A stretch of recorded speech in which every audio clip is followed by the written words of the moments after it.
Hello అందరికీ welcome back to the channel. Influx health care limited గురించి discuss చేద్దామండి. ఈ కంపెనీ 2020లో స్టార్ట్ చేశారు. వీళ్ళేంటంటే డిఫరెంట్ కైండ్ ఆఫ్ కంపెనీస్కి కాంట్రాక్ట్ బేసిస్ మీద ఈ హెల్త్ కేర్ ప్రోడక్ట్ని అయితే మ్యానుఫ్యాక్చరింగ్ చేస్తుంటారు.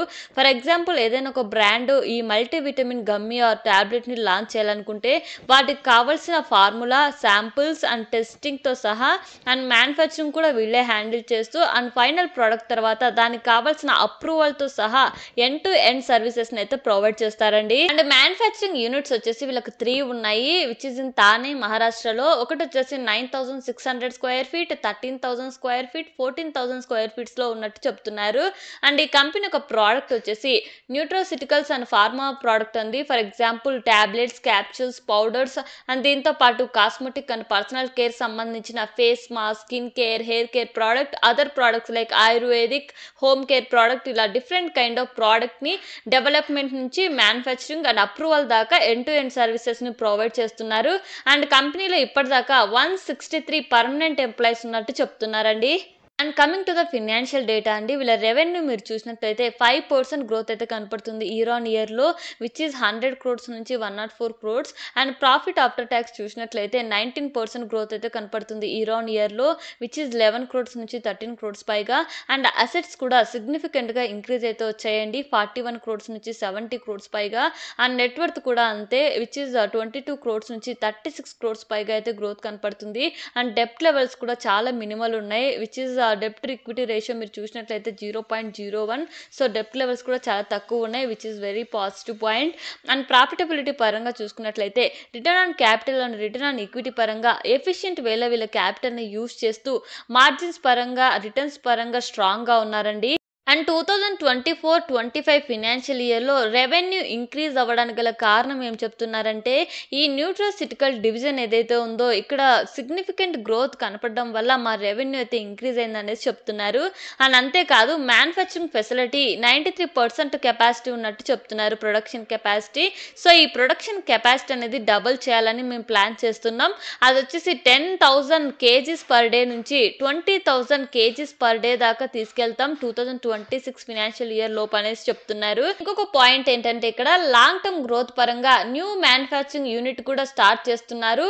And first half of 2027 financial year వల్ల వీళ్ళు ఇక్కడ వర్క్ కూడా స్టార్ట్ చేస్తామని అయితే చెప్తున్నారు. సో వీళ్ళ యొక్క బిజినెస్ డిమాండ్ గ్రోత్ అవ్వడం వల్ల ఈ కరెంట్ ఫెసిలిటీ, మ్యానుఫ్యాక్చరింగ్ ఫెసిలిటీ ఏదైతే ఉందో అది ఆల్మోస్ట్ ఫుల్ అయింది కాబట్టి ఈ న్యూ మ్యానుఫ్యాక్చరింగ్ యూనిట్ అయితే స్టార్ట్ చేస్తున్నారు. సో రెవెన్యూ కానీ, ఫినాన్షియల్స్ పరంగా కానీ, రిటర్న్స్ పరంగా కానీ, బిజినెస్ గ్రోత్ పరంగా కూడా స్ట్రాంగ్ గా ఉన్నారండి. వీటితో పాటు వీళ్ళు ఎగ్జిస్టింగ్ కస్టమర్స్ నుంచే ఆల్మోస్ట్ 94% రెవెన్యూ వస్తుందండి, న్యూ కస్టమర్స్ నుంచి 5% రెవెన్యూ వస్తుంది. సో లాంగ్ టర్మ్ రిలేషన్షిప్ కూడా మెయింటైన్ చేస్తున్నారు కస్టమర్స్ తో. అండ్ దీంతో పాటు మనం సిగ్మెంట్ వైజ్ గా రెవెన్యూ చూసినట్లయితే న్యూట్రోసిటికల్స్ నుంచి 93% రెవెన్యూ వస్తుందండి, హోమ్ కేర్ నుంచి 0.6%, కాస్మెటిక్స్ నుంచి 3%, ఆయుర్వేదిక్ నుంచి 1.93% రెవెన్యూ వస్తున్నట్టు చెప్తున్నారు. Coming to the IPO details, June 18th open అయ్యి 20 క్లోజ్ అవుతుందండి. ఫేస్ వాల్యూ వచ్చేసి 10 per share, ప్రైస్ బ్యాండ్ వచ్చేసి 91 to 96 per share, lot size వచ్చేసి 1200 shares. ఐపీఓ ద్వారా వీళ్ళు 58 crores పైగా రైజ్ చేస్తుంటే ఫ్రెష్ ఇష్యూ వచ్చేసి 48 crores, ఆఫర్ ఫర్ సేల్ లో వచ్చేసి 10.5 crores వచ్చినట్టు చెప్తున్నారు. And one retail minimum lot వచ్చేసి 1,15,200 అండి. అండ్ మిగతా డీటెయిల్స్ మీరు స్క్రీన్ లో అబ్జర్వ్ చేయొచ్చు. And coming to the peer comparison అండి, ఇన్ టర్మ్స్ ఆఫ్ రెవెన్యూ పరంగా అయితే సుదర్శన్ ఫార్మా బెటర్ గా పర్ఫామ్ చేస్తుంది. బట్ ఓవరాల్ గా చూడాలి కాబట్టి ఎఫిషియెంట్ వేలో బిజినెస్ ని ఎక్స్పాండ్ చేస్తూ ప్రాఫిటబిలిటీ పరంగా స్ట్రాంగ్ గా ఉన్న కంపెనీ వచ్చేసి ఇన్ఫ్లక్స్ హెల్త్ టెక్ అండి. అండ్ పిఈ రేషియో పరంగా కూడా చూసినప్పటికీ వీళ్ళు లోయర్ వాల్యుయేషన్ లోనే ఐపీఓని అయితే కోట్ చేస్తున్నారండి. అండ్ దీన్ని బట్టి చూస్తే ఐపీఓలో మంచి డిమాండ్ అయితే క్రియేట్ చేస్తుందని అనుకుంటున్నా. అండ్ ఇక్కడ పాజిటివ్ పాయింట్స్ ఏంటంటే రెవెన్యూ పరంగా గ్రోత్ బాగుంది, మార్జిన్స్ పరంగా చూస్తే ప్రాఫిటబిలిటీలో కన్సిస్టెన్సీ కనపడుతుంది. అండ్ ఓవరాల్ బిజినెస్ ఎక్స్పాన్షన్ బాగుంది, డెప్ట్ లెవెల్స్ లో ఉండడంతో పాటు వాల్యుయేషన్స్ కూడా అట్రాక్టివ్ గానే ఉన్నాయండి. అండ్ నెక్స్ట్ రిస్క్ ఫ్యాక్టర్స్ విషయానికి వస్తే ఈ టైప్ ఆఫ్ బిజినెస్ కి ఏవైతే రిస్క్ ఫ్యాక్టర్స్ ఉంటాయో అవన్నీ వీటికి కూడా వర్తిస్తాయి. అండ్ పర్టికులర్ గా మహారాష్ట్ర నుంచి వీళ్ళకి ఓన్లీ వన్ పర్టికులర్ స్టేట్ నుంచి 80 to 90% రెవెన్యూ డిపెండెన్సీ ఉంది కాబట్టి ఆ పర్టికులర్ స్టేట్ లో ఇంపాక్ట్ అయితే ఓవరాల్ బిజినెస్ మీద, క్యాష్ ఫ్లోస్ మీద కూడా ఇంపాక్ట్ పడే అవకాశం అయితే ఉంటుందండి. అండ్ యాజ్ ఆఫ్ నో గ్రామర్కి ప్రీమియం అయితే 41% ఉందండి. ఇది చేంజ్ కూడా అవ్వచ్చు. అండ్ నేనైతే ఏపీఓలో పార్టిసిపేట్ చేద్దాం అనుకుంటున్నా.